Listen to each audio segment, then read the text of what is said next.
सूरदास का दूसरा पद। इस पद में गोपियाँ कहती हैं, मन की मन ही माज रही, हमारे मन की बातें हमारे मन के अंदर ही रह गई। कहिए जाई कौन पै ऊधो, नाही परत कही।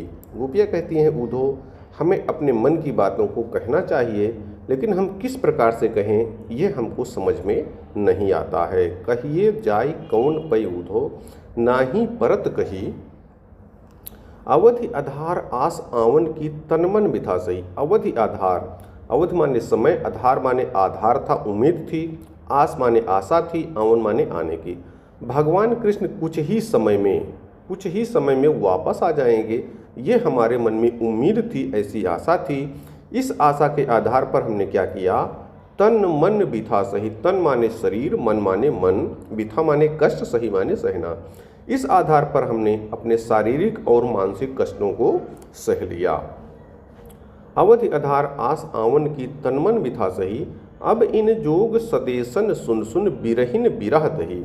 लेकिन अब आपके इस योग के संदेश को सुन करके, अब इन जोग सदेशन सुन सुन, योग माने योग, संदेशन माने संदेशा, सुन माने सुनना, बार बार सुनना। लेकिन अब आपके इस योग के संदेश को बार बार सुन करके बिरहिन बिरह दही, बिरहिन माने जो पहले से ही कष्ट में हो, जो पहले से वियोग से परेशान हो, और बिरह माने कष्ट, दही माने दहना, बढ़ जाना, उस बिरहिनी का कष्ट और भी बढ़ गया है। आपके योग के संदेश को सुन करके हमारा कष्ट और ज़्यादा बढ़ गया। दही दहन होता है, यहाँ पर दही खाने वाला नहीं, यहाँ दही मतलब दहना अर्थात बढ़ जाना, हमारा कष्ट बढ़ गया है। अगला देखिए, चाहत हुती गुहार जितहि ते उत तय धार बही। चाहत होती, हम तो चाहते थे, गुहार लगाना मतलब बचाने वाले, हम चाहते थे उधर से हमको बचाने वाले आएंगे, जो हमारा कष्ट है उसको दूर करने वाले उधर से आएंगे। चाहत होती गुहार जिते थे, लेकिन उस तरफ से तो क्या हो रहा है, उत तय धार बही, उधर से उल्टी धारा बह रही है। जिस तरफ से हमको बचाने वाले अर्थात भगवान कृष्ण को आना था, वे आते हमारे कष्टों को हटाते, लेकिन उन्होंने योग के संदेश को भेजा, और इस योग के संदेश को भेज करके हमारा कष्ट सुन करके हमारा कष्ट, या भेज करके उन्होंने हमारे कष्ट को बढ़ा दिया है। अगर वो ऐसा संदेश भेजते कि ऊधो जाइए, गोपियों से कहिएगा कि भगवान कृष्ण आपकी याद में बहुत परेशान है, थोड़े ही दिन में वापस आ जाएंगे, तो मुझे थोड़ा सा सुकून मिलता, लेकिन उन्होंने इसकी जगह पर योग का संदेश भेज करके हमारे कष्टों को बढ़ा दिया है। सूरदास अब धीर धरे क्यों मर ज्यादा न लही। तो सूरदास के शब्दों में गोपियाँ कहती हैं कि हम अब धैर्य क्यों रखें, क्योंकि भगवान कृष्ण ने ही अपनी मर्यादा का पालन नहीं किया, तो हम भी अब अपनी मर्यादा का पालन नहीं करेंगे। सूरदास का तीसरा पद, हमारे हरि हारिल की लकड़ी। वास्तव में ये भ्रमर गीत जो है, इसमें ऊधो अपनी बातें कहते हैं, फिर गोपियाँ अपनी बात कहती हैं, लेकिन चूंकि इसमें 4 ही पद दिए गए हैं और ये जो पूरा पद है ये 40 पदों का है, तो ऊधो की बातें नहीं दी गई हैं, इसमें गोपियाँ जो कहती हैं वही बातें दी गई हैं। तो ऊधो ने कुछ कहा होगा, उसी के जवाब में गोपियाँ कह रही हैं, हमारे हरि हारिल की लकड़ी। हमारे तो भगवान कृष्ण, हमारे हरि मानी कृष्ण, हारिल की लकड़ी, हारिल एक पक्षी है, वो लकड़ी को पकड़े रहता है, अपने पैरों में एक लकड़ी को दबाए रहता है। तो वही गोपियाँ कह रही, हमारे लिए तो भगवान कृष्ण जो है वो हारिल पक्षी की उस लकड़ी के समान है जिसको वो हमेशा लिए रहता है। जिस प्रकार से हारिल पक्षी लकड़ी को पकड़े रहता है, उसी प्रकार हम भगवान कृष्ण को, अपने हरि को अपने हृदय में पकड़े रहते हैं। मन क्रम बचन नंद नंदन उर यह दृढ़ कर पकड़ी। हम अपने मन में, मन से, क्रम माने कार्यों से, वचन माने वाणी से, नंद नंदन, नंद के नंदन माने पुत्र, नंद के नंदन को, उर माने हृदय, हृदय में अपने धारण किए हुए हैं। यह दृढ़ कर पकड़ी, इस भगवान हर रूपी लकड़ी को हमने दृढ़ता के साथ पकड़ रखा है। दृढ़ माने दृढ़ता के साथ, पकड़ी माने पकड़ रखा है। जागत सोवत स्वप्न दिवस निष्कान कान जकरी। जागते समय, सोते समय, स्वप्न में, दिवस माने दिन में, निश माने रात में, जागते समय, सोते समय, स्वप्न में, दिन और रात में, कान कान जकरी, कृष्ण और कृष्ण ही जपता रहता। हमारा मन जो है वो कृष्ण कृष्ण जकरी माने जपता रहता है। सुनत जोग लागत है ऐसो ज्यों करुई ककड़ी। लेकिन आपका यह योग का संदेश सुन करके ऐसा लग रहा है जैसे हमें कोई करुई माने कड़वी ककरी खिला रहा हो। ककरी खीरा, ककड़ी एक खाने का पदार्थ होता है जो सलाद में प्रयोग किया जाता है। जो करुई ककड़ी, कभी कभी वो जो ककड़ी होता है वो कड़वा होता है और कुछ तो अच्छा होता है। वही गोपियाँ कह रही हैं कि आपका यह योग का संदेश सुन करके हमें ऐसा लग रहा है जैसे हमें कोई कड़वी ककड़ी खिला रहा हो। सूत व्याधि हमको ले आए, देखी सुनी न बरी।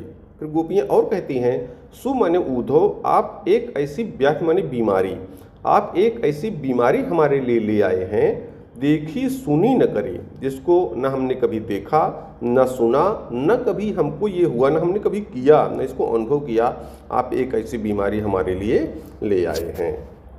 फिर गोपियाँ कहती हैं, यह तो सूर तिन्ह लेसों को, सूरदास के शब्दों में कि ऊधो यह ले जाकर के, यह जो योग का संदेश आप लाएं, जो बीमारी ले आए हैं, इसको ले जाकर के आप उनको सौंप दीजिए जिनके मन चकरी, चकरी माने चक्कर करना, मन माने मन, जिनका मन स्थिर नहीं रहता है, जिनका मन चंचल रहता है, जो अपने मन को स्थिर नहीं कर पाते हैं, उनको ले जा करके आप ये बीमारी सौंप दीजिए।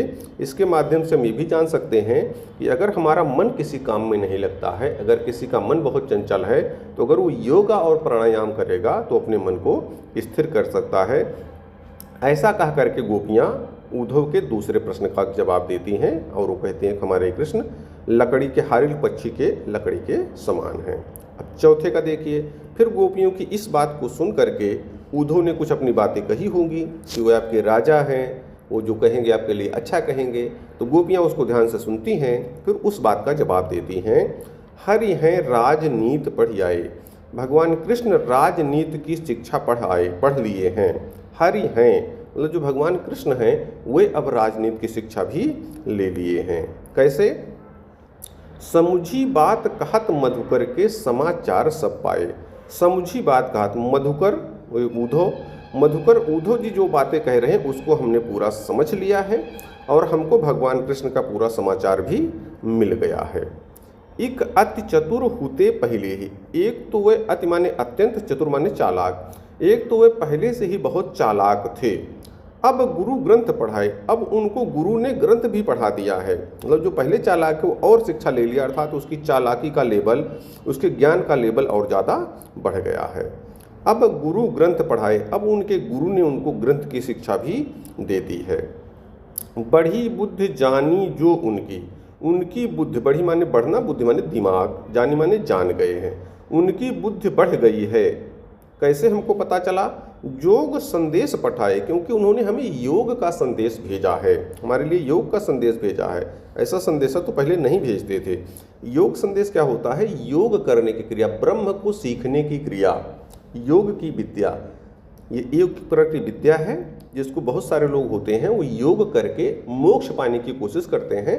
मोक्ष पाने के लिए अपने यहाँ बहुत सारे रास्ते बताए गए हैं, ज्ञान मार्ग, भक्ति मार्ग और कर्म मार्ग, 3 मार्ग हैं, जिसमें एक मार्ग योग का भी है। वही गोपियाँ कह रही हैं, ऐसा लग रहा जैसे वो ज़्यादा ज्ञान उनको हो गया है, इसीलिए तो उन्होंने हमारे लिए योग का संदेश भेजा है। ऊधो भले लोग आगे के परहित ढोलताए। फिर गोपियाँ कहती हैं ऊधव जी, पहले के लोग, यहाँ पर लिखा है लोग आगे के, आगे का मतलब जो पहले लोग चले गए, जो शुरू में बीत गए, उनके वे लोग बहुत अच्छे थे। क्यों?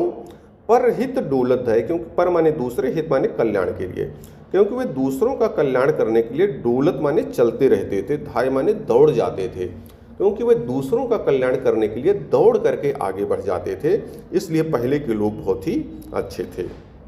यहाँ पर क्या है, गोपियाँ कहना क्या चाहती हैं कि पहले लोग मदद के लिए आते थे, लेकिन यहाँ पर भगवान कृष्ण को हमारी मदद करनी चाहिए, इसके जगह पर वे हमारे लिए योग का संदेश भेज करके हमारे कष्ट को बढ़ा रहे हैं। फिर गोपियाँ कहती हैं, अब अपने मन फेर पाई हैं चलत जुहते चुराई। अब हम अपने मन को पुनः वापस पा लेंगे। अब अपने मन फेर माने फिर वापस पा जाएंगे, चलत जुहते चुराए, जिसको चलते समय भगवान कृष्ण ने चुरा लिया था, हम उस मन को अब अपने वापस कंट्रोल करेंगे। क्यों, कैसे करेंगे? क्योंकि हमारा मन भगवान कृष्ण में लगा था, इसलिए कि भगवान कृष्ण हमसे प्रेम करते हैं, वो जल्दी वापस आएंगे। लेकिन यहाँ भगवान कृष्ण जब उल्टा योग का संदेश भेज रहे हैं, तब हम भी अब उनसे स्नेह नहीं करेंगे, अपने मन को वापस कर लेंगे, ऐसा गोपियाँ कह रही हैं।